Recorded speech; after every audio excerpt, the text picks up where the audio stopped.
विशेष सारे कानून, विशेष योजनाएं 10-90 लड़कियों के लिए है।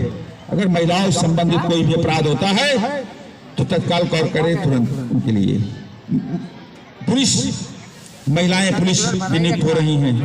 तो मेरे कहने का अर्थ है सरकार हमेशा सक्रिय भाव से काम कर रहा है और संविधान को जरूर पड़ेगा। आप लोग जो पास आउट हैं, मैं कहूंगा कि अगर आप थोड़ा सा रेगुलर क्लास किए होते, एटलीस्ट 10 क्लास किए होते, तो मैं हम लोग इतना चीज आपको दे के भेजते। अभी मैं बता रहा हूँ एलएलबी के बाद का भविष्य क्या है। आप अफसोस थोड़ा जरूर करेंगे कि ये चीजें मैं पहले नहीं जानता था।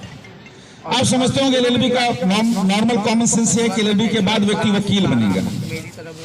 लगभग हाथ उठाएंगे तो लगभग 80% लोग यही कहेंगे कि वकील बनते हैं एलएलबी के बाद। लेकिन मैं बता रहा हूं नहीं, एलएलबी के बाद कितने प्रकार की जॉब्स आती है। शायद एलएलबी के बाद उस एक डिग्री का नाम आप नहीं बता सकते। एलएलबी ही एकमात्र ऐसी डिग्री है जो आपको इतने प्रकार की नौकरी देती है। अब नोट करते रहिएगा, गूगल पे सर्च कर लीजिएगा, जो भी बात मैं दावे के साथ कर रहा हूं। नंबर 1, एलएलबी के बाद 29 प्रदेश में पीसीएसजे के वैकेंसीज निकलती हैं और उस पीसीएसजे के एग्जाम्स में सिर्फ और सिर्फ एलएलबी पास आउट बच्चे ही बैठते हैं। नंबर 1, पीसीएसजे जैसे ही आप क्वालिफाई करते हैं, आपका पहला सिलेक्शन जो होता है सिविल जज जूनियर डिवीजन, जिसकी सैलरी इसमें 70,000 प्लस है। आपको बंगला गाड़ी से मिलेगा और आप न्यायाधीश कहलाए जाएंगे। एलएलबी के बाद उसमें आपका रिटर्न होगा, इंटरव्यू होगा। यू शैल बिकम अ जज। लेकिन आप जज तब बनेंगे जब आप 3 वर्ष के कोर्स को, और वही सब्जेक्ट, वही पेपर, वही क्वेश्चन आता है जो एलएलबी के फर्स्ट सेमेस्टर से लेकर 10 सेमेस्टर या फर्स्ट सेमेस्टर से लेकर 6 सेमेस्टर तक जो आपके सिलेबस में निहित है, उससे इतर नहीं आता है। मेरे कहने का अर्थ है अगर आप जिम्मेदारी पूर्वक 3 वर्ष और जिम्मेदारी पूर्वक 5 वर्ष के कोर्स में 5 वर्ष अगर ईमानदारी पूर्वक आप अध्ययनरत रहते हैं तो आपके जज बनने की संभावना प्रबल हो जाती है। गलत तो नहीं कर रहा हूं। नंबर 2, एक पद है एपीओ, असिस्टेंट प्रोसिक्यूशन ऑफिसर। ये हर 29 प्रदेश में लगभग वैकेंसी समय समय पर निकलता रहता है। पब्लिक सर्विस कमीशन इसका परीक्षा लेती है और इसमें मुख्यतः 3 प्रमुख सब्जेक्ट हैं। उसके अलावा कुछ माइनर लॉज भी आते हैं। उसमें 3 सब्जेक्ट प्रमुख रूप से हैं। वो तीनों सब्जेक्ट जो हैं आपके एलएलबी के कोर्स में हैं। पहला सब्जेक्ट है आईपीसी, इंडियन पेनल कोड। दूसरा सब्जेक्ट है सीआरपीसी, क्रिमिनल प्रोसीजर कोड। और तीसरा सब्जेक्ट है एविडेंस, साक्ष्य विधि। प्रमुखता से इन 3 सब्जेक्ट पर रिटर्न होगा, इंटरव्यू होगा and you shall become a APO. सरकारी वकील, और सरकारी वकील का महत्व बता दे रहा हूं, उसका पावर भी बता दे रहा हूं। दोनों सरकारी वकील जैसे आप बनते हैं, आपकी सैलरी लगभग 50, 55, 60 हजार से स्टार्टिंग होगी। आपका बंगला मिलेगा। और आपको बता दें सरकार ने ऐसी व्यवस्था की है कि अपराध और अपराधी इस समाज में ठीक से सांस न ले पाए, एक काम एपीओ का है। जब कोर्ट में क्रिमिनल केसेस चलते हैं तो एपीओ ही प्रमुख व्यक्ति होता है जो अपराधी को कोर्ट में सिद्ध करता है कि इसने ही अपराध किया है। माने कहने का अर्थ है कि जितने भी थाने में जो भी अपराधी केस होंगे उसका संज्ञान डायरेक्टली इनडायरेक्टली कौन लेता है? एपीओ लेता है। आज आपको बता दूंगा। इसलिए अपराधी सबसे पहले अपराध करने के बाद एपीओ से संपर्क करने का प्रयास करता है। कभी भी बेईमानी का पैसा मत कमाइएगा, क्योंकि अपराधी जो है, अपराधी आया आपके पास आएगा, कहेगा सर थोड़ा सा देख लीजिए, थोड़ा चुप हो जाइएगा। जैसा अगर पूछेंगे किसने अपराध किया, चुप रहिएगा, थोड़ा सा संदेहास्पद क्रिएट कर दीजिएगा सारी व्यवस्थाओं में, तो मैं आपको इतना पैसा दे दूंगा। और आपको बता दें कि बहुत ग्लैमरस पोस्ट, अच्छा पोस्ट है। ये 2 पद हो गया आपका। तीसरा आपका है लॉ ऑफिसर। इंडिया का ऐसा कोई कंपनी नहीं है, प्रोमिनेंट कंपनी की बात कर रहा हूं, चाहे रिलायंस पकड़िए, चाहे विमल कंपनी, चाहे रेमंड कंपनी, चाहे जो भी जिसकी भी कंपनी आप पकड़ लीजिए, बड़ी कंपनी।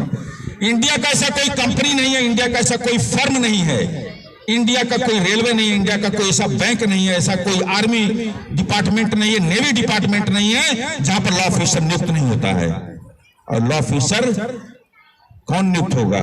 जिसको इंडस्ट्रियल लॉ पर, कॉन्ट्रैक्ट पर, मर्केंटाइल लॉ पर जिसका अच्छा कमांड होगा, बैंकिंग लॉ पर जिसका कमांड होगा। ये सारे सब्जेक्ट आपके एलएलबी के कोर्स के दौरान ही हैं, सारे सब्जेक्ट। अगर आप लॉ ऑफिसर हो जाते हैं, कहीं कहीं अगर 60% मांगता है, 60% से ऊपर अगर है तो only interview shall be allowed to go and give the interview and then after you take the post for law officer. Okay, अच्छी कंपनियों में 4 लाख, 5 लाख, 10 लाख, 15 लाख का पैकेज है, लेकिन 10 लाख 15 लाख तो कंपनी ऐसे तो देगी नहीं, ऐसे नहीं देगी। मेरे कहने का अर्थ है, जब आप ज्ञानी रहेंगे, पढ़े लिखे रहेंगे, सब्जेक्ट पर आपका कमांड रहेगा, जब आप कंपनी को रिलीफ देंगे, जब कंपनी को कुछ आपसे फायदा होगा, तब कंपनी आपको 10 लाख, 15 लाख, 20 लाख रुपए देगी। ये तीसरा पद मैं बता रहा हूं, आप रेलवे डिपार्टमेंट से उसको पूछ लीजिएगा, बैंक में भी पूछ लीजिएगा। चौथा है, एक पद है एचजेएस, हायर जुडिशियल सर्विसेज एग्जाम। एचजेएस जब आप एलएलबी कंप्लीट करते हैं, एलएलबी कंप्लीट करने के 7 वर्ष प्रैक्टिसिंग एक्सपीरियंस वहां मांगता है। 7 वर्ष के प्रैक्टिसिंग एक्सपीरियंस या 10 वर्ष, कभी 10 वर्ष होता है, कभी 7 वर्ष होता है, समय से पर नियम बदलते रहते हैं। तो 7 वर्ष का practicing experience, law pass out, practitioner advocate, उस वैकेंसी जो वैकेंसी निकली हुई है एचजेएस की, उसमें वो अप्लाई कर सकता है। और एचजेएस में भी रिटर्न होगा, इंटरव्यू होगा। और जानते हैं एचजेएस होने के बाद कहीं कहीं आप जाते होंगे, जजेस के बोर्ड पर लिखा होता होगा नीचे एचजेएस। एचजेएस मतलब एचजेएस एग्जाम से आए हैं। और एचजेएस का पहला सिलेक्शन जो होता है, अगर आप सिलेक्ट हो गए, रिटर्न आप इंटरव्यू निकाल लिए, तो पहला जो पद आपका एडिशनल डिस्ट्रिक्ट जज का पद है। कौन सा पद है? एडिशनल डिस्ट्रिक्ट जज। डीजे के जज, जब डीजे अगर यहाँ पर नहीं है जज आपके जिले में, तो ऑन बिहाफ ऑफ डिस्ट्रिक्ट जज सारा काम एडिशनल डिस्ट्रिक्ट जज करते हैं। आपको पता होना चाहिए, जिसकी सैलरी इनिशियली 1,70,000 से ऑनवर्ड चलता है, बंगला, गाड़ी, सारी व्यवस्था। 4 चीजें रिकॉर्ड पे सब है, उसको आप सर्च करिएगा, मैं कोई ऐसी नहीं कोई कहानी बता रहा हूं। चौथा, अगर आपको लग रहा है कि हम ये सब भी नहीं बनेंगे, हम टीचिंग में जाना चाहते हैं, तो आप एलएलबी करने के बाद एलएलएम आप कर सकते हैं। एलएलबी जैसे बीए का एमए होता है, बीकॉम का एमकॉम होता है, एलएलबी का मास्टर डिग्री कौन सा होता है? एलएलएम होता है। जितने भी प्रोमिनेंट यूनिवर्सिटीज हैं, चाहे बीएचयू हो, चाहे इलाहाबाद यूनिवर्सिटी हो, चाहे गोरखपुर यूनिवर्सिटी हो, चाहे लखनऊ यूनिवर्सिटी हो, वहां पर 20 सीट 25 सीट ऐसे निर्धारित कुछ सीटें होती हैं, जहां पर सरकार अपने मानक के अनुसार जो भी जैसा आरक्षण या रिजर्वेशन जो भी होता है उसके मानक के अनुसार वो सीट रहती है। उसमें एलएलबी पास आउट लड़का उस टेस्ट में बैठता है। अगर टेस्ट क्वालिफाई करता है तो एलएलएम के लिए वो दाखिला पाता है। 1 या 2 वर्ष का कोर्स होता है, कहीं कहीं पर 1 है, मामूलन 2 वर्ष। हम लोग 2 वर्ष का कोर्स किए थे। एलएलएम कर लेंगे आप, तो एलएलएम के साथ साथ अगर आप नेट निकाल लिए हैं या पीएचडी कर लिए हैं, तो ऑल ओवर इंडिया के जितने भी लॉ डिपार्टमेंट हैं, लॉ कॉलेजेस हैं, वहां पर आप पढ़ाने के लिए योग्य हो जाएंगे। You shall be entitled to select on the post of assistant professor, जिसकी सैलरी सरकार में अगर जाएंगे तो अच्छी सैलरी है। आप अगर होगा गूगल से इसको सर्च कर लीजिएगा। ये 5 मैंने बता दिया। 6वां जॉब बता दूंगा। जब आपको लग रहा है कि सुप्रीम कोर्ट में प्रैक्टिस करना चाहता हूं, लेकिन ये सब सारी चीजें उनके लिए जो रेगुलर पढ़े हैं, पढ़ाई करने वालों का मैं बता रहा हूं। जब आप लोग बैठ जाएंगे तो बड़ा अच्छा रहेगा। कुर्सी कम पड़ रही है क्या? बैठ जाइए अगर कुर्सियां खाली हैं। आपको लग रहा है कि मैं सुप्रीम कोर्ट में प्रैक्टिस करूंगा। एडवोकेट और रिकॉर्ड्स का एक एग्जाम होता है सुप्रीम कोर्ट में, ध्यान से सुनिएगा। सुप्रीम कोर्ट का एडवोकेट जो होता है आईएएस ऑफिसर से कम नहीं होता। एडवोकेट और रिकॉर्ड्स का एक एग्जाम होता है। अगर उस एग्जाम को आप क्वालिफाई कर लेते हैं तो आप एनरोल्ड हो जाएंगे और सुप्रीम कोर्ट में आप प्रैक्टिस करिए। मैं आपको बता दे रहा हूं, शायद वकालत ही, एडवोकेसी एकमात्र ऐसा पेशा है जहां पर बड़े बड़े क्लाइंट, मिनिस्टर्स, कंपनी के मालिक ब्लैंक चेक देते हैं। ब्लैंक चेक देने की परंपरा अगर कहीं किसी पेशे में है तो मात्र एडवोकेसी में है। दावे के साथ मैं बात कर रहा हूं इसको। हमारी बात समझ रहे हैं? Blank cheque. रानी बलानी और सुषमा स्वराज जी एडवोकेट हुआ करते थे, अरुण जेटली साहब वकील होगा, कपिल सिब्बल साहब एडवोकेट हैं, और उसके बाद आपको राम जेठमलानी साहब ब्लैंक चेक लेते थे और वो अपने परिश्रम के अनुसार उस चेक पर भर लेते थे 10 करोड़, 15 करोड़, 20 करोड़। लेकिन 20 करोड़ देने वाला कोई व्यक्ति ऐसे तो नहीं देगा, जिसके पास क्षमता होगी वही लेगा।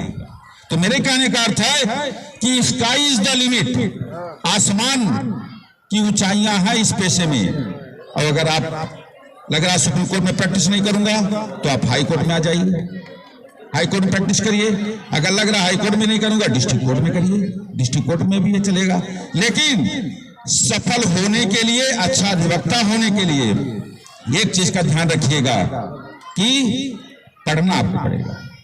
अगर आपके पास नॉलेज है तो आपको भटकना नहीं पड़ेगा, ठीक है?